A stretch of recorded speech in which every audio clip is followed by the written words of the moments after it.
Hello everyone.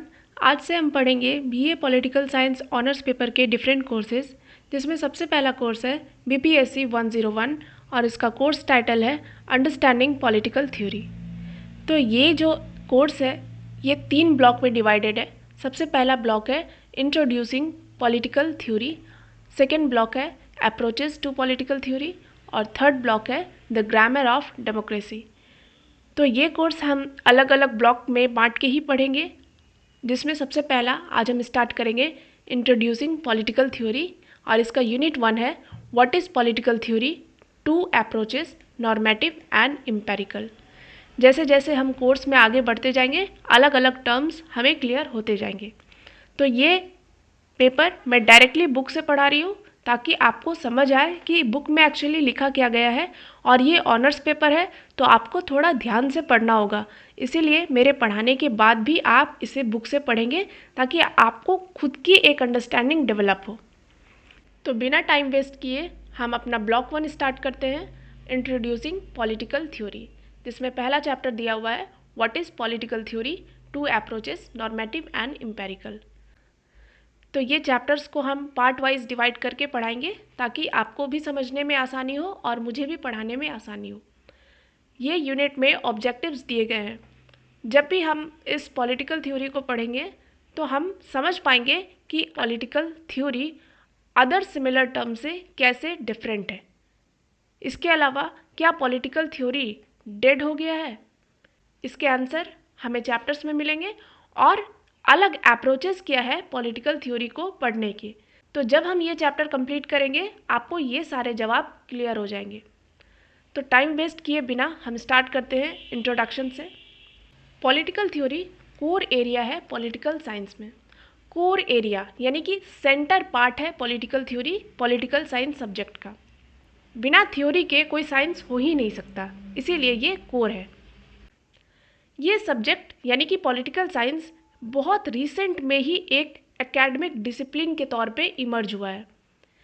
Earlier यानी कि पहले जो भी लोग इस फील्ड में इंगेज होते थे उसे या तो फिलोसोफर कह दिया जाता था या फिर साइंटिस्ट कह दिया जाता था। इसके अलावा ये जो पॉलिटिकल थ्योरी है इसे इंटेलेक्चुअल ट्रेडिशन कहा जाता है। इंटेलेक्चुअल ट्रेडिशन का मतलब क्या हुआ?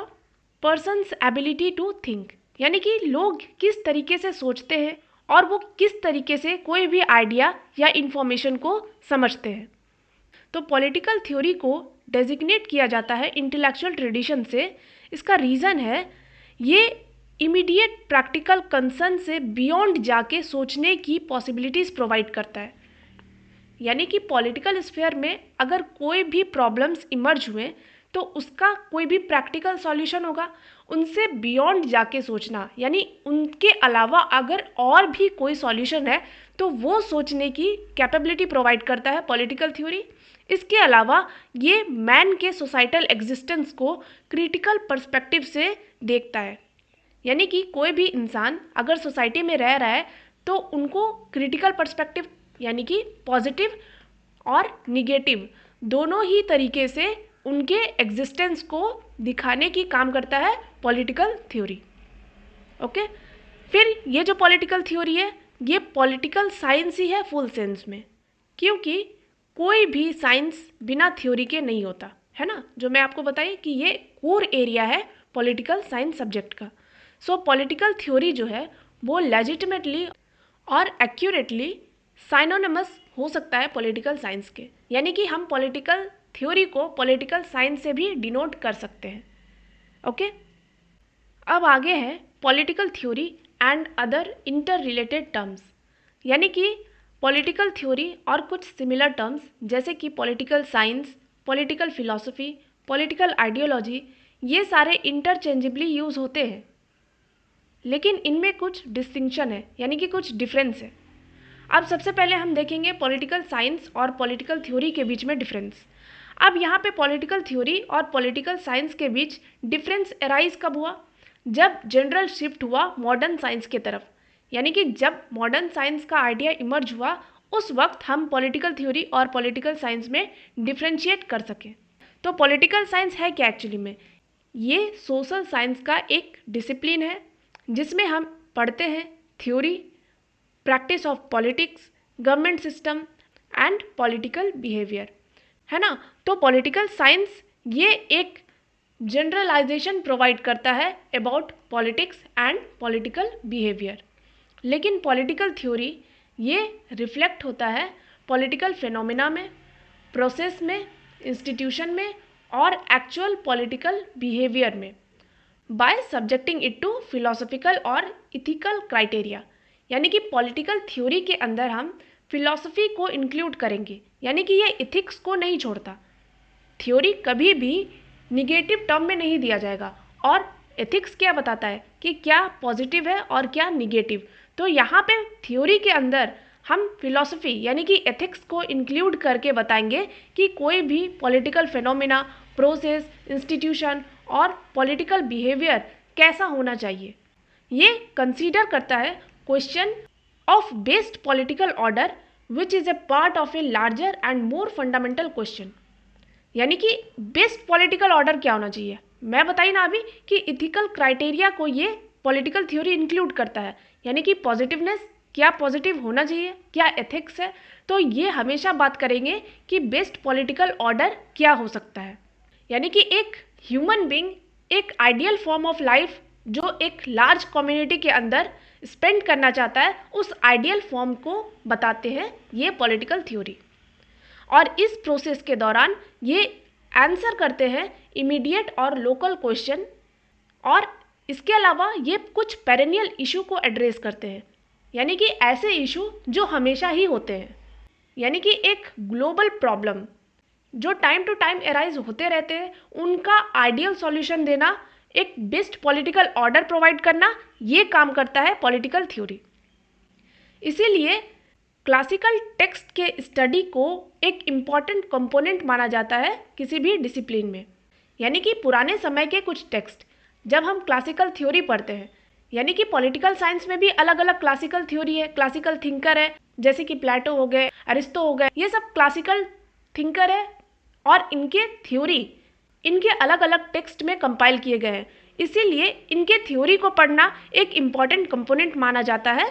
तो यहाँ पे वही मेंशन है, क्लासिक इन पॉलिटिकल थ्योरी ये एक एसेंशियल इंग्रेडिएंट है, ग्रेट लिटरेरी वर्क है जो लोकल सेटिंग के अलावा डील करते हैं perennial problem of life and society.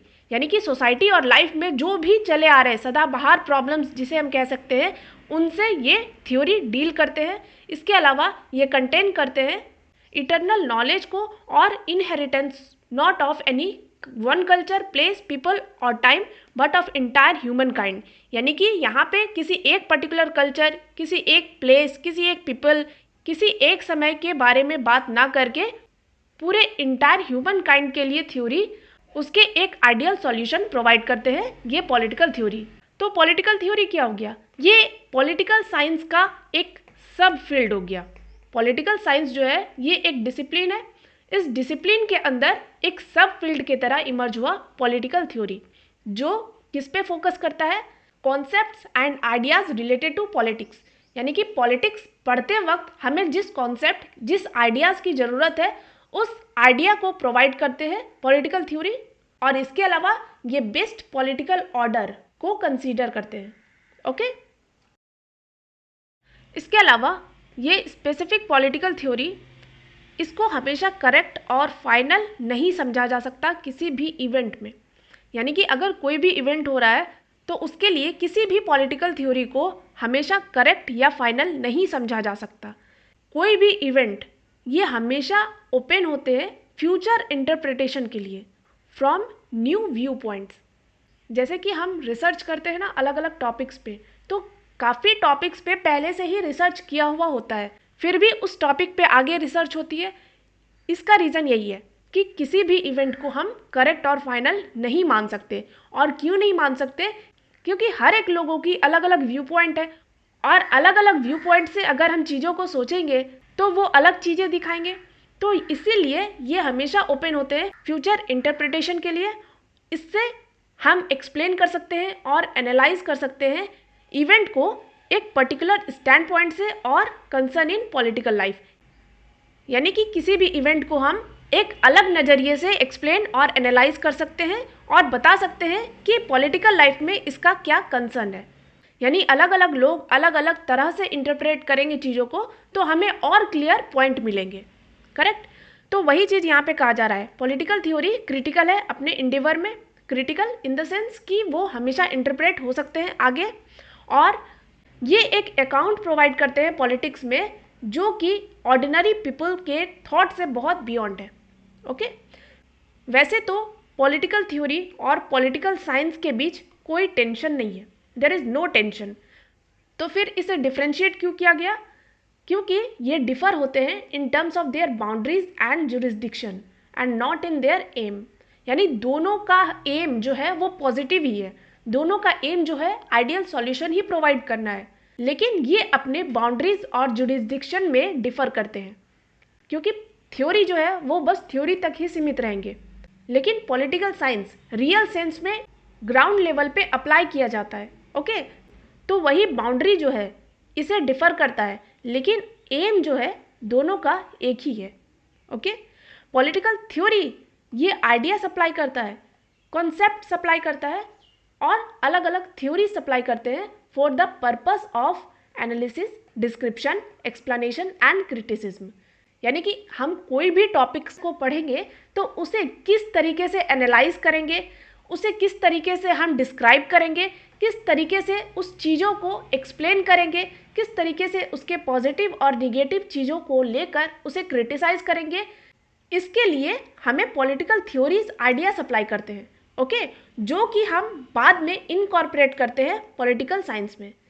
यानी कि जब हम किसी भी थ्योरी को अच्छे तरीके से पढ़ लिए, उसको डिस्क्राइब कर दिए, उसको क्रिटिसाइज कर दिए, तो इसी एनालिसिस, डिस्क्रिप्शन, एक्सप्लेनेशन और क्रिटिसिज्म को हम इनकॉर्पोरेट कर देते हैं पॉलिटिकल साइंस सब्जेक्ट के अंदर।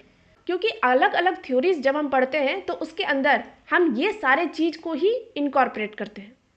ओके।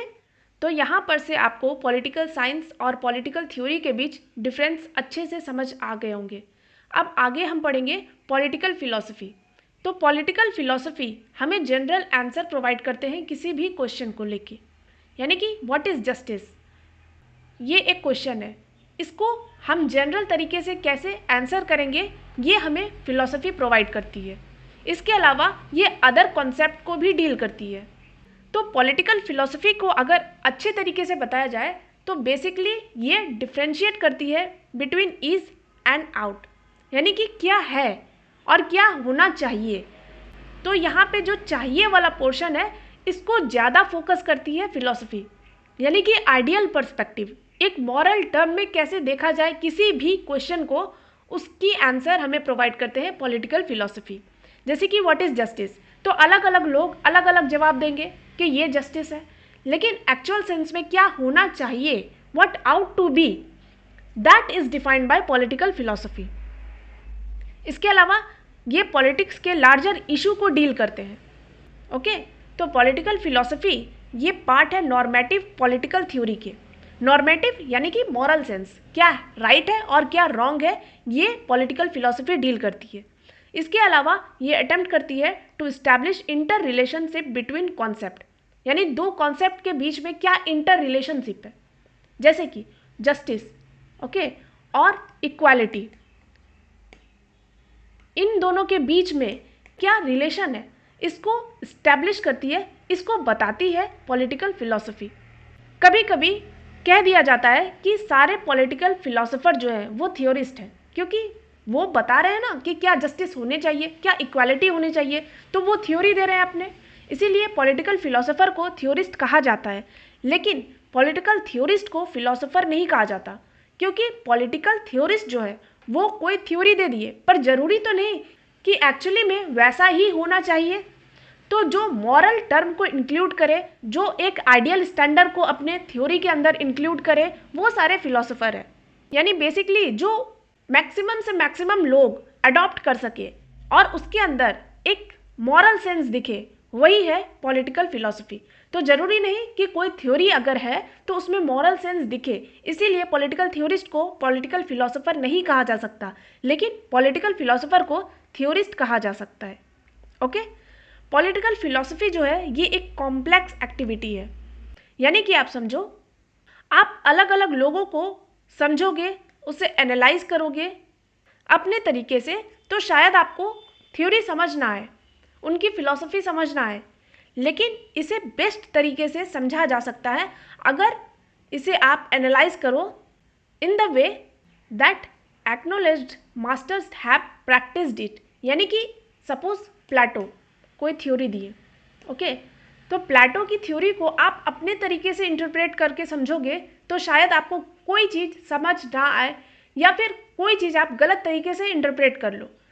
प्लेटो की बहुत सारी थ्योरी है जिसे अलग अलग थिंकर्स गलत प्रूफ करते हैं या फिर कुछ लोग उनके सपोर्ट में बात करते हैं, लेकिन एक्चुअल सेंस में पॉलिटिकल फिलॉसफी को कॉम्प्लेक्स इसलिए कहा जा रहा है क्योंकि आपको जो है उसी माइंडसेट से चीज़ों को सोचना है जिस तरीके से प्लेटो ने थ्योरी देते वक्त सोचा था। अब ये कैसे सोचोगे? आपको अलग अलग कंटेक्स्ट को सामने रख के ये सोचना पड़ेगा कि एक्चुअल सेंस में प्लेटो क्यों ऐसी थ्योरी दे रहे हैं। ओके, तो बेसिक कहने का सेंस ये है कि जिस तरीके से कोई भी फिलोसोफर अपनी थ्योरी दे रहा है, जिस सोच से वो किसी भी चीज़ को लिख रहा है, आपको उसकी सोच तक पहुंचना होगा। तो इसीलिए ये एक कॉम्प्लेक्स एक्टिविटी है। ओके, इसके अलावा कोई भी सिंगल फिलोसोफर किसी भी हिस्टोरिकल एज में हो, ये किसी भी चीज़ को कॉन्क्लूसिवली डिफाइन नहीं किए हैं, यानी अच्छे तरीके से डिफाइन नहीं किए हैं। वो बस अपनी बुक में, अपने आर्टिकल्स में अलग अलग चीज़ों को लिख दिए। अब आपको समझनी है तो आपको उनके माइंडसेट तक पहुंचना होगा। जैसे यहाँ पे लिखा हुआ ना कि any more than any one painter और school of painting has practised all that we mean by painting. यानी कि आप एक पेंटर की कला, आप किसी भी पेंटिंग के स्कूल को तब तक नहीं समझ पाओगे जब तक आप खुद ही पेंटिंग को प्रैक्टिस नहीं करोगे। तो ये हर एक चीज़ के लिए परफेक्ट बैठता है। आप तब तक किसी भी चीज़ को नहीं समझ सकते जब तक आप खुद ही उसे प्रैक्टिस नहीं किए हो। तो आप अलग अलग फिलोसोफर की फिलॉसफी को समझने के लिए आपको भी उस लेवल तक पहुंचना होगा।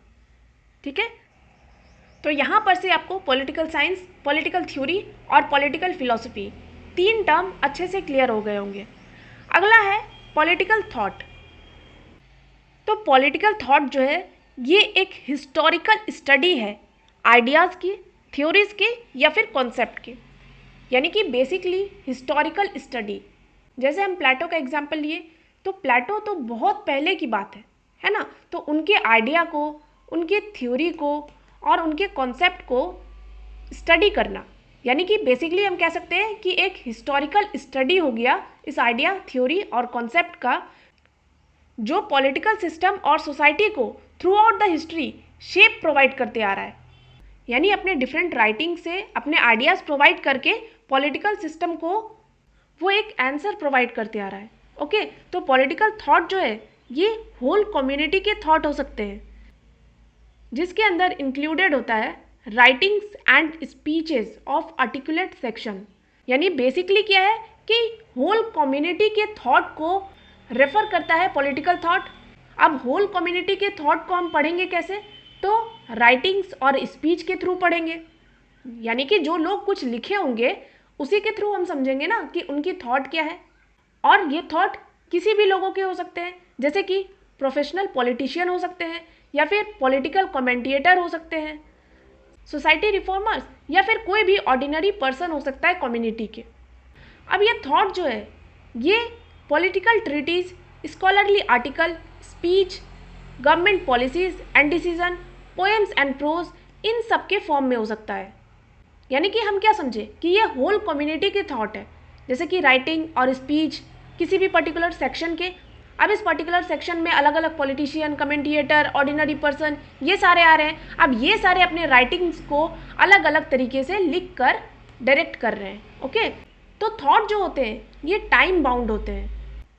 जैसे कि हम कह सकते हैं for instance the history of 20th century, यानी बेसिकली ये एक टाइम बाउंड पीरियड के लिए हो सकते हैं पॉलिटिकल थॉट।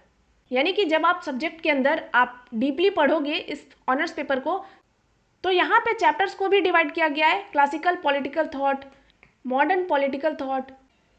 तो ये टाइम बाउंड है। क्लासिक यानी कि बहुत पुराना, बहुत एंशियंट टाइम में, और मॉडर्न जो कि रिसेंटली हैपेंड है। तो यहाँ पे क्लासिक और मॉडर्न ये टाइम को ही तो डिनोट कर रहे हैं ना। तो ये हम कह सकते हैं कि थॉट जो होते हैं वो टाइम बाउंड होते हैं।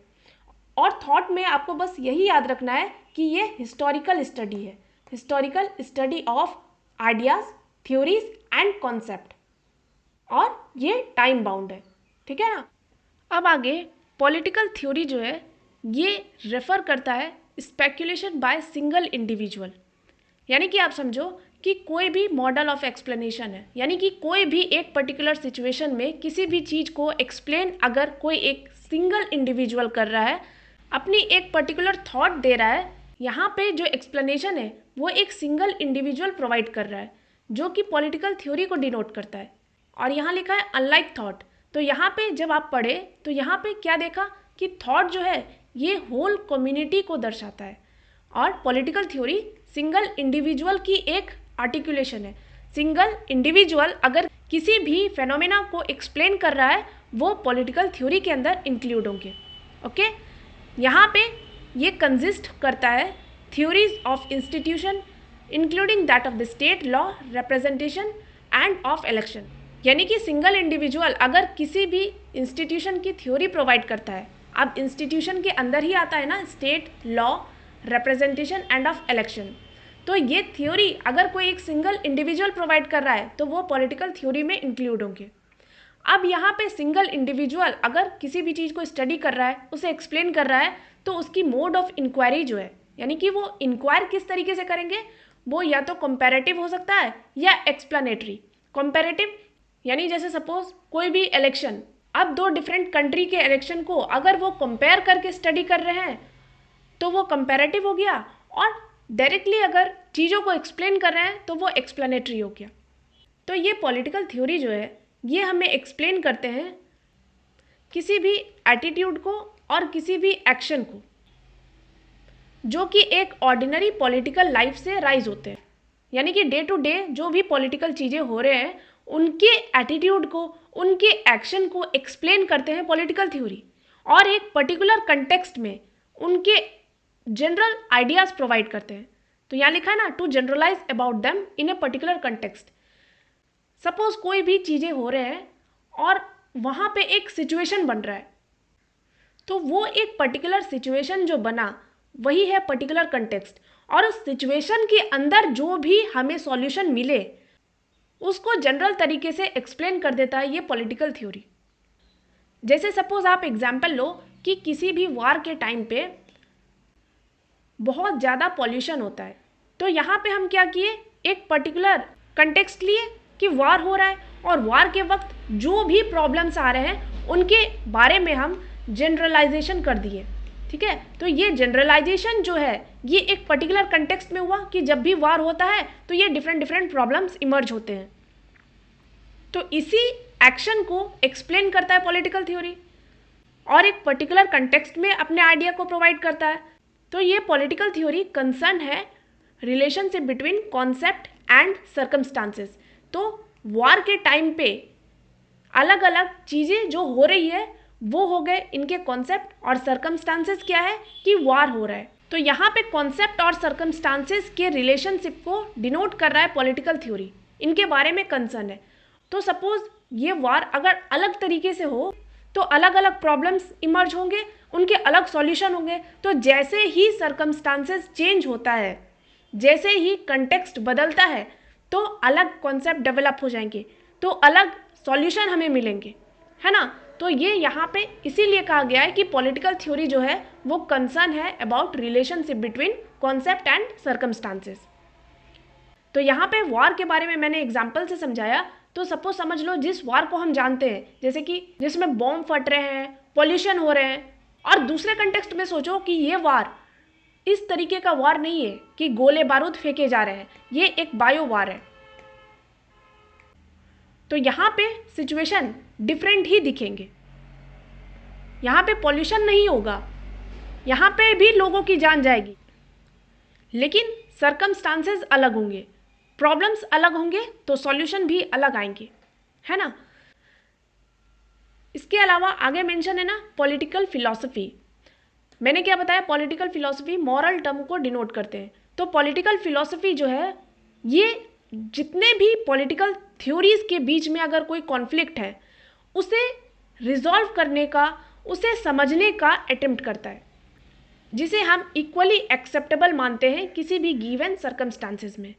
याद करो, मैंने आपको बताया कि पॉलिटिकल फिलॉसफी है एक मॉरल टर्म में चीज़ों को समझाते हैं। तो सपोज मान लो किसी भी दो थ्योरी में कोई भी कॉन्फ्लिक्ट आ रहा है, तो वहाँ पे पॉलिटिकल फिलॉसफी ही उसे सेव करेंगे। पॉलिटिकल फिलॉसफी एक ऐसा सॉल्यूशन प्रोवाइड करेंगे जिसे लोग एक्सेप्ट करेंगे, क्योंकि फिलॉसफी के अंदर हमें राइट चीज़ें दिखती है, यानी कि क्या होना चाहिए, व्हाट आउट टू बी, क्या राइट है। और हम कह सकते हैं कि जितने भी मॉरल टर्म्स हैं वो सारे इंक्लूड होते हैं फिलॉसफी में। तो जब भी कहीं भी कोई भी डाउट में आए तो हम कहते हैं ना कि जो सही है वो करें।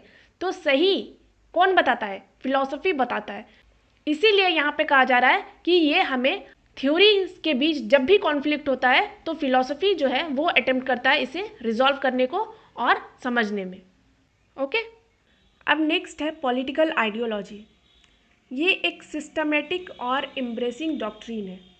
एम्ब्रेसिंग डॉक्ट्रीन का मतलब हुआ एक सेट ऑफ बिलीफ है और एक प्लान्ड मैनर में चीज़ों को बताया गया है।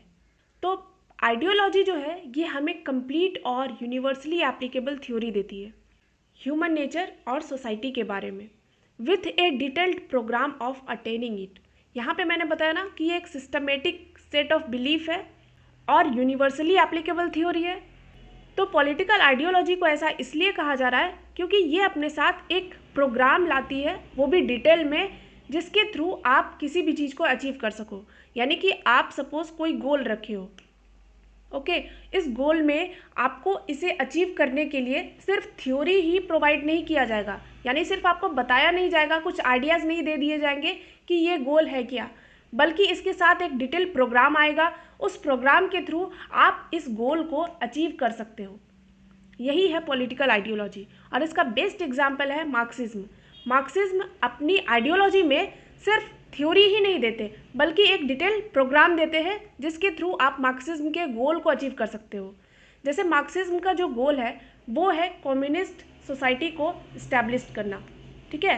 तो कम्युनिस्ट सोसाइटी को इस्टेब्लिश करने के लिए कार्ल मार्क्स कहते हैं कि प्रोलेटेरिएट क्लास यानी कि जो वर्कर क्लास है उसे रिवोल्ट कर देना चाहिए अगेंस्ट कैपिटलिस्ट क्लास। तो यहाँ पे कार्ल मार्क्स जो है वो ना कि सिर्फ थ्योरी दे रहे हैं बल्कि अपने साथ एक डिटेल प्रोग्राम दे रहे हैं ताकि आप इस गोल को अचीव कर सको।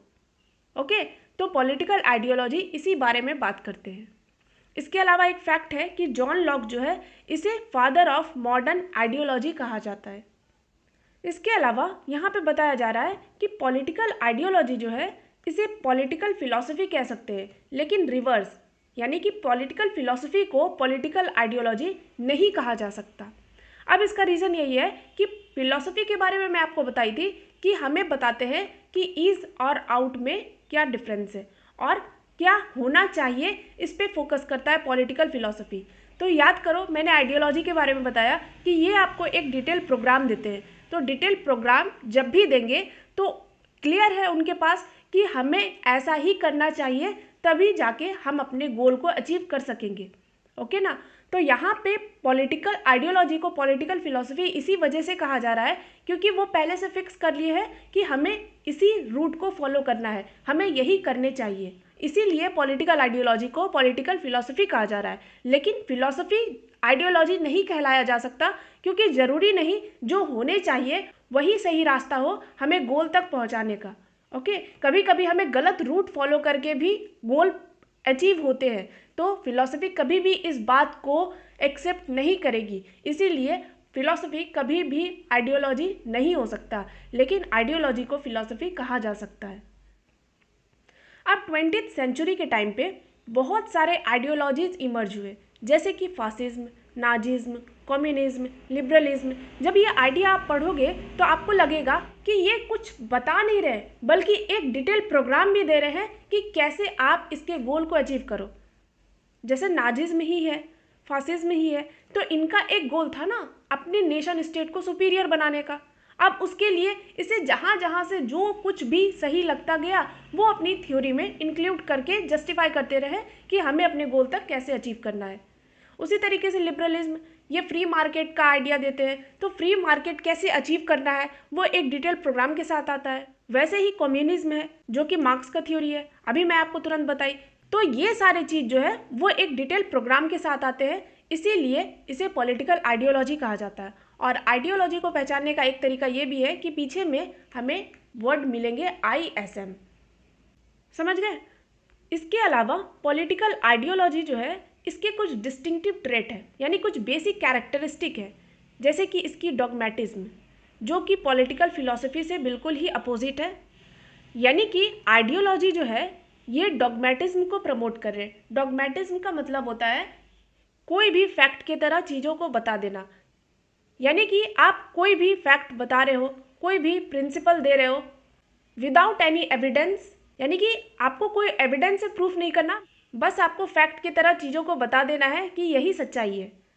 और साथ ही साथ ये क्रिटिकल अप्रीजल को भी डिस्करेज करते हैं, यानी कि हम जो कह दिए, बेसिकली जो लीडर कह दिए वही सच है, आप उसकी आइडियोलॉजी को फॉलो करो, आप उसको क्रिटिसाइज नहीं कर सकते। इसीलिए यहाँ पे कहा जा रहा है कि ये क्रिटिकल अप्रीजल को डिस्करेज करते हैं, क्योंकि इनका एम जो होता है to realise the perfect society, और परफेक्ट सोसाइटी बनाने के लिए लीडर्स के जो भी एम है, उनकी जो भी आइडियाज़ है, उसको आप क्रिटिसाइज नहीं कर सकते।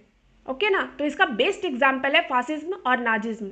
यहाँ पे हिटलर क्या कर रहे थे, वो अपने नेशन स्टेट को बहुत ऊंचा बनाना चाहते थे, और इसी वजह से वो नहीं चाहते कि लोग उसके अगेंस्ट में कुछ भी बात कहें। तो यहाँ पे वो डिस्करेज कर दिए क्रिटिकल अप्रीजल को, वो क्रिटिसाइज नहीं कर सकते लोग, क्योंकि उनका एम है कि जर्मनी को बहुत सुपीरियर नेशन स्टेट बनाना है। ओके, आई होप ये सारे चीज़ समझ आ रहे होंगे। अब नेक्स्ट है गेमाइन और सेबाइन। आई एम सॉरी अगर प्रोनाउंसिएशन गलत है, तो बस ये दो थिंकर है, वो कह रहे हैं कि पॉलिटिकल आइडियोलॉजी जो है वो निगेशन है पॉलिटिकल थ्योरी की। निगेशन का मतलब हुआ कि पॉलिटिकल आइडियोलॉजी जो है वो पॉलिटिकल थ्योरी को नहीं मान रहे, क्योंकि आइडियोलॉजी जो है वो रिसेंटली ओरिजिन में आए हैं और पॉजिटिविज्म के इन्फ्लुएंस के अंदर है। पॉजिटिविज्म का मतलब होता है जो साइंटिफिकली वेरीफाइड होते हैं, यानी साइंस के अकॉर्डिंग जो चीज़ें चलती है वो हो गए पॉजिटिविज्म। यानी आप किसी भी चीज़ को अगर डाटा से, लॉजिक से, प्रूफ से, इस तरीके से आप किसी भी थ्योरी को बताते हो तो वो पॉजिटिविज्म के अंदर आ गए। यानी बेसिकली जो साइंटिफिक मेथड है वो है पॉजिटिविज्म, और आइडियोलॉजी जो है वो पॉजिटिविज्म के इन्फ्लुएंस में है। इसीलिए इसे कहा जा रहा है कि ये पॉलिटिकल थ्योरी को निगेट करते हैं, बेसिकली नहीं मानते हैं। तो पॉजिटिविज्म जो है ये बेस्ड होते हैं सब्जेक्टिव अनवेरिफिएबल वैल्यू प्रेफरेंस, यानी बेसिकली साइंटिफिक मेथड। आप वैल्यू को प्रेफर ना करके डाटा को प्रेफर कर रहे हो, फैक्ट को प्रेफर कर रहे हो, और इसी चीज़ को आइडियोलॉजी प्रमोट करते हैं। ओके, अब नेक्स्ट गेमाइन जो है वो डिस्टिंग्विश करते हैं पॉलिटिकल थ्योरिस्ट और पब्लिसिस्ट के बीच में। इनके अकॉर्डिंग फॉर्मर यानी कि पॉलिटिकल थ्योरिस्ट जो है उनके पास एक इशू की बहुत अच्छी समझ होती है, प्रोफाउंड अंडरस्टैंडिंग, लेकिन जो पब्लिसिस्ट है ये कंसर्न होते हैं इमीडिएट क्वेश्चन को लेके। जैसे सपोज एक वार हो रहा है, तो वार अगर हो रहा है तो उसके इमीडिएट क्वेश्चन जो होंगे उसके बारे में पब्लिसिस्ट को बहुत आइडिया होंगे, लेकिन पॉलिटिकल थ्योरिस्ट को इस वॉर की एक डीपर अंडरस्टैंडिंग होगी। वो समझ सकेंगे कि वार होने के पॉलिटिकल रीज़न क्या है, किस सर्कमस्टांसेस में ऐसे वार हो सकते हैं, और जितने भी डिफरेंट अलग अलग थ्योरीज वार को प्रमोट करती है उन सब की एक बहुत अच्छी समझ होगी पॉलिटिकल थ्योरिस्ट को। लेकिन पब्लिसिस्ट जो है वो बस एक बेसिक इमीडिएट क्वेश्चन को ही सॉल्व कर पाएंगे। तो यही दोनों में डिफरेंस है पॉलिटिकल थ्योरिस्ट और पब्लिसिस्ट के बीच, जिसे गेमाइन पॉइंट आउट कर रहे हैं। अब नेक्स्ट है जर्मीनो। जैसे कि प्लाटो डिस्टिंग्विश करते हैं ओपिनियन और नॉलेज के बीच, उसी तरीके से जर्मीनो ने भी डिस्टिंग्विश किया है, यानी डिफरेंस बताया है ओपिनियन और नॉलेज के बीच। अब यहाँ पे आपको समझना होगा कि प्लाटो ने क्या डिफरेंस बताए हैं ओपिनियन और नॉलेज के बीच। तो बहुत बेसिक तरीके से मैं आपको बता रही हूँ, एक लाइन में समझना। ओपिनियन जो है ये ऐसी चीज़ है जिसे तोड़ा जा सकता है, यानी कि अगर कोई अलग फैक्ट देकर आपकी बात को गलत प्रूफ कर दिया जाए तो वो ओपिनियन है। और नॉलेज जो है ये कभी भी तोड़ा नहीं जा सकता, यानी कि आप 1000 फैक्ट ला के रख दो, जो सच्चाई है वही है नॉलेज। जो प्लेटो अपने टर्म में कहते हैं opinion are shakeable but knowledge are not shakeable. तो इसी सिमिलर टर्म में जर्मीनो डिस्टिंग्विश करते हैं ओपिनियन और नॉलेज के बीच और बताते हैं कि लेटर यानी कि नॉलेज जो है यही होता है स्टार्टिंग पॉइंट पॉलिटिकल थ्योरिस्ट के लिए, यानी कि जहाँ से आपके नॉलेज को कोई तोड़ ना सके वहाँ पर से ही स्टार्ट होता है पॉलिटिकल थ्योरी। और जितने भी पॉलिटिकल थ्योरिस्ट होते हैं उनके पास डुअल रोल होता है, यानी कि दो रोल, एक साइंटिस्ट के तौर पे और दूसरा फिलोसोफर के तौर पे। और कोई भी पॉलिटिकल थ्योरिस्ट अपने इस दो रोल को डिवाइड करते हैं depending on temperament and interest. उनका इंटरेस्ट क्या है, उनकी समझ क्या है, उनके अकॉर्डिंग वो इन दो रोल पे अपने आप को डिवाइड करते हैं। लेकिन आप ये दो रोल को अगर कंबाइन करोगे तभी आप नॉलेज को कंट्रीब्यूट कर पाओगे एक वर्थफुल मैनर में, यानी अच्छे तरीके से। अगर आप किसी भी नॉलेज में कंट्रीब्यूट करना चाहते हो तो आपको ये दोनों ही रोल को इंक्लूड करना होगा, कंबाइन करना होगा, साइंटिस्ट भी और फिलोसोफर भी। अगर कोई भी इंसान साइंटिस्ट और फिलोसोफर दोनों की तरह सोच रहा है तो एक अलग ही लेवल की थ्योरी इमर्ज होगी। ओके, क्योंकि साइंटिफिक कंपोनेंट जो होता है किसी भी थ्योरी का वो कोहेरेंट और सिग्निफिकेंट अपेयर होता है, यानी कि कोहेरेंट का मतलब हुआ जो कि बहुत क्लियर और इजी तरीके से समझाया गया हो। तो साइंटिफिक चीज़ें हमेशा ही इजी तरीके से समझाए जाते हैं और इसीलिए ये इम्पॉर्टेंट कंपोनेंट होता है। और फिलोसफिकल बेसिस जो है वो रियलिटी को डिपिक्ट करते हैं। इसीलिए कहा जा रहा कि जब आप इस दो रोल को कंबाइन कर दोगे, यानी कि आपकी जो थ्योरी है उसमें क्लियर और इजी तरीके से चीज़ों को समझाया गया हो और आप रियलिटी को भी डिपिक्ट कर रहे हो, तो वो एक अच्छी थ्योरी निकल के आएगी। इसके अलावा पॉलिटिकल थ्योरी को डिसपैशनेट और डिसइंटरेस्टेड कहा जाता है। अब ऐसा इसलिए कहा जाता है क्योंकि एज ए साइंस ये डिस्क्राइब करता है पॉलिटिकल रियलिटी को बिना कोई जजमेंट पास किए, बस वो रियलिटी आपको बता देंगे एज ए साइंस। और एज ए फिलॉसफी ये आपको एक रूल ऑफ कंडक्ट प्रिस्क्राइब करेंगे जो कि आपको सोसाइटी के अंदर एक गुड लाइफ सिक्योर करने में मदद करे, ना कि सिर्फ एक इंडिविजुअल को और ना ही किसी क्लास को, बल्कि ऑल इन सोसाइटी, सभी लोगों को। यानी कि फिलॉसफी ऐसे रूल ऑफ कंडक्ट बताएंगे जो कि आपको एक अच्छा जीवन जीने के लिए सोसाइटी में हेल्प करे। इसीलिए पॉलिटिकल थ्योरी को डिसपैशनेट और डिसइंटरेस्टेड कहा जा रहा है, क्योंकि ये आपको रियलिटी भी बता दिया और एक रूल भी दे दिए कि आपको सोसाइटी में कैसे रहना है। इसके अलावा थ्योरिस्ट जो होते हैं इनका कोई पर्सनल इंटरेस्ट नहीं होता पॉलिटिकल अरेंजमेंट के अंदर, ना ही किसी कंट्री में, ना ही किसी क्लास में और ना ही किसी पार्टी के अंदर। तो थ्योरिस्ट जो है वो अपने आप को पॉलिटिकल अरेंजमेंट से दूर रखकर ही चीज़ों को बताते हैं। उनका कोई पर्सनल इंटरेस्ट इन्वॉल्व नहीं होता, क्योंकि अगर वो इस तरीके के इंटरेस्ट में इन्वॉल्व नहीं होंगे तो फिर उनकी जो भी थॉट है वो क्लाउडेड नहीं होंगे, यानी कि किसी से इन्फ्लुएंस नहीं होंगे, और वो रियलिटी को और एक गुड लाइफ का जो इमेज होता है उसको बहुत अच्छे तरीके से बता पाएंगे विदाउट एनी पॉलिटिकल इन्फ्लुएंस। इसीलिए यहाँ पे थ्योरिस्ट को पॉलिटिकल इन्फ्लुएंस से दूर रहने को कहा जाता है। इसके अलावा यहाँ पे बताया जा रहा है कि जो आइडियोलॉजी का इंटेंशन होता है to justify a particular system of power in society, यानी मैं आपको बताई ना कि आइडियोलॉजी जो है वो एक परफेक्ट सोसाइटी इस्टेब्लिश करना चाहता है। तो परफेक्ट सोसाइटी इस्टेब्लिश करने के लिए आप जो चाहे वो आइडियाज़ को सामने रख सकते हो, और आइडियोलॉजी का इंटेंशन ही यही रहता है कि वो पावर को जस्टिफाई कर सके किसी भी सोसाइटी के अंदर। इसीलिए आइडियोलॉग को इंटरेस्टेड पार्टी कहा जाता है, क्योंकि उनका इंटरेस्ट रहता है ना सोसाइटी में पावर को जस्टिफाई करना। उनका इंटरेस्ट रहता है चीज़ों को डिफेंड करना जैसे वो है, या तो क्रिटिसाइज करना स्टेटस को। स्टेटस को का मतलब जो चीज़ें चली आ रही है पहले टाइम से, उन्हीं सारी चीज़ों को क्रिटिसाइज करना ताकि एक नया डिस्ट्रीब्यूशन ऑफ पावर सामने आ सके। तो आइडियोलॉजी के लिए हमेशा कहा जाता है rather than disinterested prescription we love rationalisation, यानी कि वो रीज़न ढूंढना चाहते हैं अपने डिसीज़न के लिए, या फिर कह सकते हो कि अपनी इंटरेस्ट को प्रमोट करने के लिए। और कहते हैं कि rather than dispassionate description we have a distorted picture of reality, यानी कि वो सच्चाई को तोड़ मरोड़ के दिखाते हैं ताकि ऐसा लगे कि जो वो कह रहे हैं वही एक्चुअली में सच्चाई है, बट रियलिटी में पिक्चर कुछ और होती है। तो इसीलिए आइडियोलॉजी के लिए ऐसा कहा जाता है कि डिसइंटरेस्टेड प्रिस्क्रिप्शन को ना फॉलो करके वो रैशनलाइजेशन को फॉलो करते हैं, रीज़न बताते हैं कि क्यों वो ऐसा कर रहे हैं, और सही रियलिटी ना दिखा के एक डिस्टॉर्टेड इमेज क्रिएट करते हैं जिससे लोगों को लगे कि यही सच्चाई है।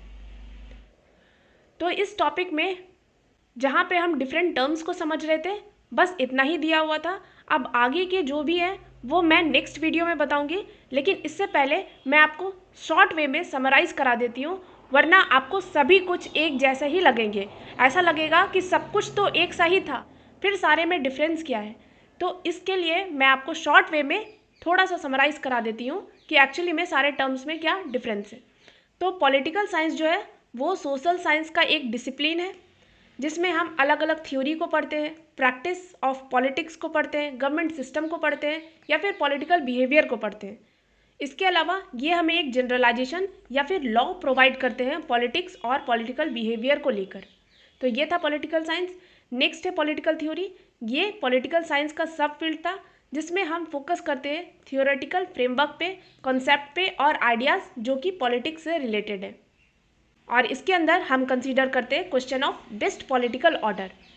फिर आता है हमारा पॉलिटिकल फिलॉसफी, जिसमें हम क्वेश्चन को एक्सप्लोर करते हैं about power, justice, right, authority and the relationship between individuals and the state. यानी कि डिफरेंट क्वेश्चन को हम जब एक्सप्लोर करते हैं तो वो फिलॉसफी के अंदर आता है। इसके अलावा ये हमें बताता है कि इज और आउट क्या है, और इथिकल, मॉरल और फिलॉसफिकल थ्योरी को अपने अंदर इंगेज करते हैं। ये नॉर्मेटिव पॉलिटिकल थ्योरी का पार्ट है जो कि डील करता है इज और आउट के बीच। ओके। फिर हमारा है political thought.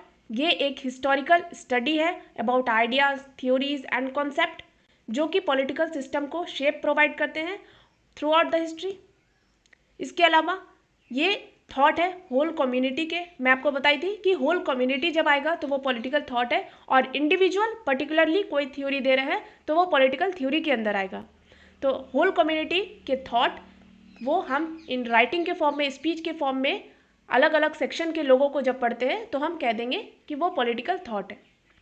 Next political ideology, यानी कि ऐसा सेट ऑफ बिलीफ, वैल्यू और आइडिया जो कि पॉलिटिकल बिहेवियर और पॉलिसी प्रेफरेंस को शेप कर रहे हैं, एक डिटेल प्रोग्राम प्रोवाइड कर रहे हैं और यूनिवर्सली एप्लीकेबल थ्योरी दे रहे हैं about human nature and society.